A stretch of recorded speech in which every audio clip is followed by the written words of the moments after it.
Remember that time that guy in the Middle East threw his shoes at fucking George W. Bush?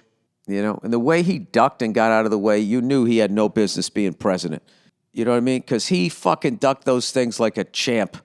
Politicians are stiff as a fucking board.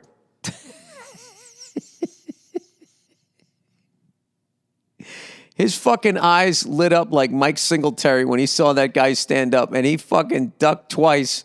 What was funny is then they dragged the guy out, and he didn't have his shoes either. I want to know why that's such a fucking insult. That is one of the, there's the white glove across the face. Different cultures. Wait. Throwing shoes, sign of offense. Throwing shoes, insult. All right. Shoe throwing or shoeing. Shoeing the soles of one's shoe or use shoes to insult are forms of protest in many parts of the world.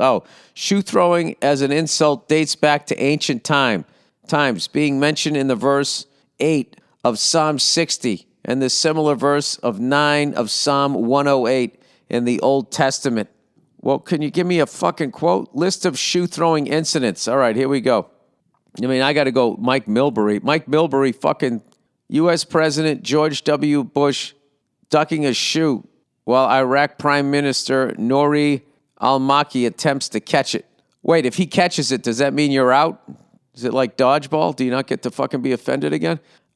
Shoe throwing or shoeing, the psalm, all that shit. Modern incidents where shoes were thrown at political figures have taken place in Australia.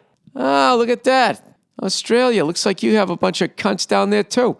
India, Ireland, Taiwan, Hong Kong, Pakistan, the United Kingdom, United States, and most notably, the Arab world.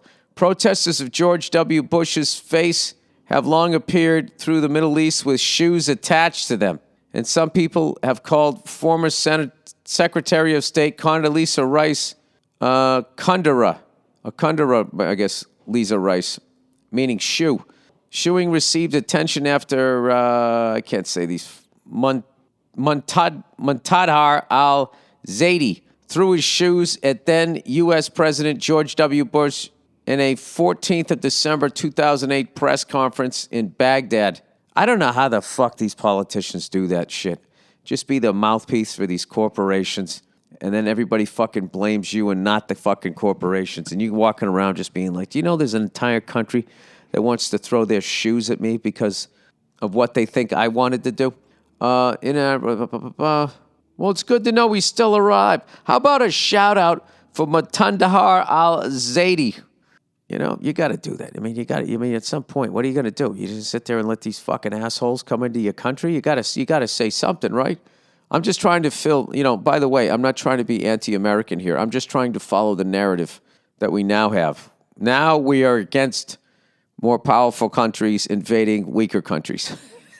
So I'm just trying to toe the line, man. You know me.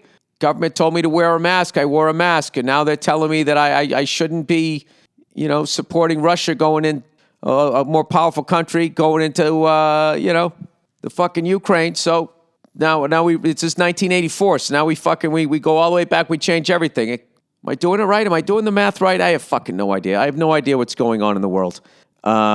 Which is why I'm talking about some guy who threw his shoes at George Bush. I remember being really disappointed that he missed them. You know what I mean? I always root for the president,